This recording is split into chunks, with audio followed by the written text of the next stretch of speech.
করতে পারি এবং কোনো নিজে কোনো হ্যাঁ আমি একজন মেয়ে হচ্ছে একজন চাইলে পুরা সমাজকে বদলাতে পারে না, সবার উদ্দেশ্য হচ্ছে সমাজ বদলাতে পারে। তার জন্য আমি চাইবো আমার যারা সদস্যরা তারা আমাকে সহায়তা করবে, কারণ আমি নতুন, যাতে আমার কাজটা আমি সুন্দরভাবে করতে পারবে আমার সহায়তা করবে। ধন্যবাদ সবাইকে।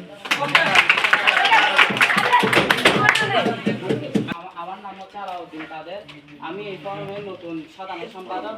আমি আমাদের এই ইউনিয়ন পুরা সমাজকে একটি ভালো উন্নয়নের পথে নিয়ে যেতে আপনাদের সাহায্য করব এবং কোনো যদি জড়ে পড়ে থাকে এবং যদি ভালো তার বক্তব্য রাখতে হবে, আমাদের সেই সবার সাথে আলোচনা করে সেটা কিভাবে প্রতিরোধ করা যায়, আমরা সেই বিষয়ে আমরা সবাই আলোচনা করে সেটা সমাধান করব আর আমাদের ইউনিয়নকে ঐক্যবদ্ধভাবে কাজ করবো।